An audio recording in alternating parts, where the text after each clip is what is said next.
Gracias amigos y amigas que nos siguen a través de SM Noticias. De nueva cuenta continuamos llevándote lo mejor de la información y en esta ocasión, pues Pátzcuaro, comentarte, está por celebrar 24 años como pueblo mágico, efectivamente, y eso fue el 6 de junio del año 2002. ¿Y quién nos puede dar mayor información sobre el proceso que se vivió para que Pátzcuaro tuviera este título, los requisitos que se cumplieron, quiénes participaron y algunas trabas que se presentaron en el camino? Para ello tuvimos la oportunidad de que nos hicieran un espacio el licenciado Rafael Servín Maldonado, quien en ese entonces era diputado federal y un personaje importante para que Pátzcuaro pudiera obtener este título. Licenciado, muchas gracias por aceptar esta entrevista. ¿Cómo se encuentra? Gracias a ti. Muy bien, contento con el aniversario nuevamente de haber logrado que fuera pueblo mágico Pátzcuaro. Una tarea titánica, dicen algunos, por el proceso que se tuvo que llevar para cumplir con los requisitos. Así es, fue pues una tarea de muchas personas y un acuerdo prácticamente político para que se lograra, porque hubo muchas dificultades, tuvimos que armar muchos expedientes con los entonces funcionarios, tanto municipales como estatales, y la decisión que se tomó fue ir con todo para que se lograra. El programa se generó en el 2001 por la Secretaría Federal de Turismo, después de tener múltiples reuniones con la Comisión de Turismo. La entonces secretaria de Turismo, Leticia Navarro Ochoa, y Eduardo Barroso, subsecretario, decidieron implementar un programa novedoso para aquellos años para darle auge turístico a muchos municipios como Pátzcuaro. Y en Pátzcuaro se logró hasta el 2002, porque el programa inició en el 2001. El primer municipio fue Huasca Hidalgo. Y de ahí vinieron varios municipios de diferentes partes de la República, y Pátzcuaro hasta junio del 2012 logró, porque se tuvo que armar todo un expediente, porque había normas específicas, como las hay todavía, pero en aquel tiempo fueron los primeros pueblos mágicos. Justamente, que nos pueda recordar cuáles fueron los aspectos que se tomaron en cuenta para que Pátzcuaro pudiera tener este nombramiento. Bueno, en aquel entonces las normas eran estrictas. Tenía que ser un municipio que tuviera una riqueza cultural principalmente, que no tuviera ambulantaje en el centro histórico, que tuviera condiciones de seguridad y que tuviera infraestructura turística para recibir en un momento ya que esté promocionado a los turistas. Y se tuvieron que armar carpetas completas para justificar que se cumplieran con las normas. ¿Estas carpetas en qué consistían? ¿Se tuvieron que recabar firmas, a lo mejor planos? ¿Qué información para quienes nos van a estar dando seguimiento sepan? Bueno, se pedían obviamente las características, una serie fotográfica, videos del pueblo en general, y la infraestructura que se tenía en ese tiempo. Y bueno, el inventario de recursos culturales, cuáles eran los principales atractivos, que obviamente los tenemos, y si había condiciones para que se declarara pueblo mágico. No se cumplían en un principio muchos de los requerimientos, pero trabajamos intensamente, tanto los funcionarios de la Secretaría de Turismo, por instrucciones en ese tiempo del gobernador, como el ayuntamiento. El ayuntamiento prácticamente había entrado un año antes y tuvimos que forzar muchísimo a que se armaran esas carpetas, y finalmente se presentó y hubo todo un procedimiento para que se lograra. Bien, y aquí la pregunta es, ¿quién decide que Pátzcuaro podría tener este nombramiento? ¿O cómo surge esa idea, ese proyecto de que está ese programa y Pátzcuaro merece estar dentro de ese programa? Básicamente era una decisión colegiada allí obviamente la secretaria de Turismo de aquel entonces, el subsecretario Eduardo Barroso, y muchos de los que fuimos integrantes de la Comisión de Turismo, y se logró porque se cumplieron con ciertos requisitos, otros municipios también tenían solicitudes porque hay que recordar que en ese tiempo nosotros logramos que se etiquetaran recursos económicos para diferentes obras y para arreglar pues al municipio en general, calles, como se logró aquí, que más adelante platicaré cómo se hizo ese procedimiento.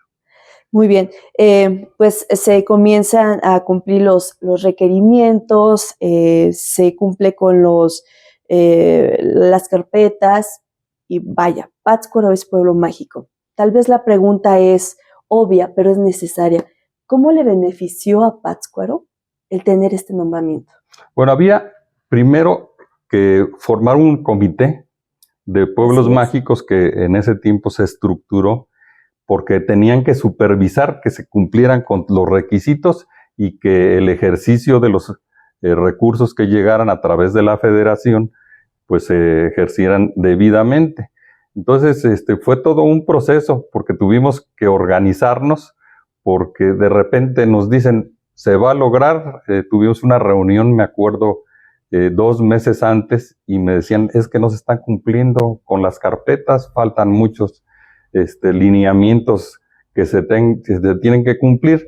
Y bueno, finalmente se logra y me llama la secretaria de Turismo en aquel entonces a su oficina y asisto y me dice, está todo listo, nada más hay ciertas condiciones y vamos a ver si se logran algunas modificaciones y apoyo para el derecho no inmigrante que está entrando a México, se etiquete el 50% para el Consejo Nacional de Turismo, que ya no existe, pero fue muy importante para promocionar precisamente los pueblos mágicos.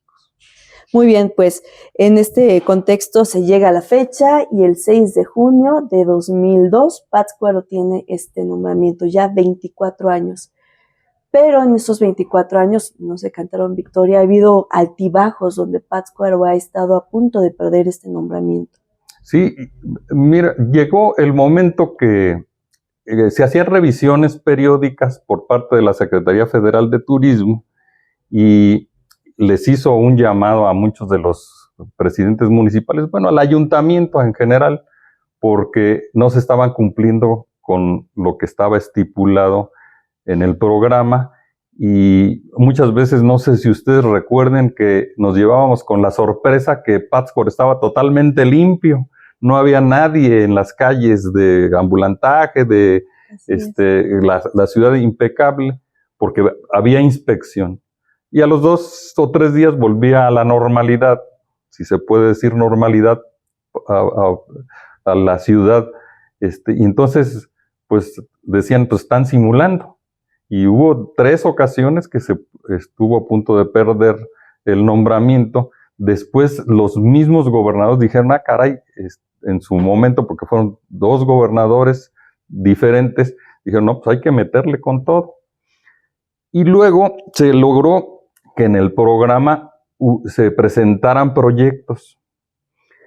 En aquel tiempo tuvimos que hacer con el presidente municipal los proyectos porque le decían, nos urge bajar recursos. Entonces ustedes deben de recordar que se arregló la calle Cerrato, se arregló parte de la calle de Terán y también la Cuesta, hubo obra y se etiquetaron recursos, me acuerdo, para que se hiciera el proyecto del mercado. Desde aquel entonces se hizo el proyecto y se quedó enlatado prácticamente allí guardado en los archivos, pero ya había un proyecto financiado precisamente con el programa de Pueblos Mágicos. Y había otros programas, la remodelación de toda la isla de Janitzio. Yo terminé obviamente mi periodo y ya no pude pues hacer absolutamente nada porque ya los presidentes municipales, cuando tuvieron los recursos, pues tomaron otras decisiones. Entonces, es importante que los programas que se echen a andar a través de pueblos mágicos se rescaten porque ya no les están dando recursos porque los presidentes municipales no dio nada, el de Pátzcuaro específicamente, de muchos municipios empezaron a desviar los recursos y luego de ser muy poquitos pueblos mágicos, de repente ya eran 117, ahora me dices que son 170 según la Secretaría. pero en el sexenio anterior se decidió ya no estar etiquetando recursos en automático para los ayuntamientos. Y yo creo que sería importante que los presidentes municipales buscaran el mecanismo para que otra vez les dotaran de recursos de pueblos mágicos. Y yo creo que es una gestión muy importante porque el programa ya está. Entonces, y tratar de que se haga promoción específica a los pueblos mágicos. Es importante que conozcamos esta información de saber por qué Pátzcuaro merece por muchos aspectos continuar con el título de Pueblos Mágicos. Sabemos que Pátzcuaro tiene mucha historia, tiene riqueza cultural, gastronomía, arquitectura, muchas cosas que ofrecer, sobre todo en celebraciones como Semana Santa, Noche de Ánimas, que vienen ciudadanos de otros países a conocer nuestra riqueza. Sí es importante que también conozcamos la historia, parte de lo que ha vivido Pátzcuaro para poderla presumir. Y bueno, pues en este caso, importante saber que este 6 de junio son ya 24 años de Pátzcuaro como pueblo mágico. Licenciado, pues algo más que quiera aportarnos sobre este tema. Pues hay que tratar de que se hagan otros programas más que puedan fortalecer a nuestra ciudad. Tenemos obviamente la Noche de Muertos, que es muy significativa. Tenemos pues lo que es la temporada de Semana Santa, lo de los globos, pero podemos inventar mucho más eventos culturales sobre todo, que venga gente de diferentes partes a ver la verdadera cultura, no empezar a distorsionar lo que está ocurriendo sistemáticamente, que ya hay una clase de eventos que pues, realmente no representan lo que es nuestra cultura. Bueno, pues esperemos que más adelante nos siga aceptando algunas entrevistas, licenciado. Le agradecemos que nos haya hecho un espacio en su agenda para que nos pudiera compartir esta información sobre el tema de pueblos mágicos. Pues muchas gracias y hay que festejar. Por cierto, a mí nunca me han invitado. Después de que logré que fuera, bueno, no logré, logramos, hay que hablar en plural, que fuera pueblo mágico y fuimos de los pioneros en este proyecto. Bueno, pues ahí está la invitación, licenciado. Gracias. 24 años ya de que Pátzcuaro tuvo este nombramiento como pueblo mágico. Despedimos al licenciado Rafael Servín Maldonado, ex diputado federal y uno de los personajes importantes para que Pátzcuaro pudiera tener el nombramiento de pueblos mágicos. Muchas gracias por la atención prestada a esta entrevista. Recuerda que seguimos con más información a través de SM Noticias, todo el equipo de este espacio trabajando para llevarte lo mejor para ti. Obviamente nos despedimos de las cámaras, nuestro compañero Miguel Ángel, en la voz su amiga y servidora Salud Martínez. Nos vemos en una siguiente emisión.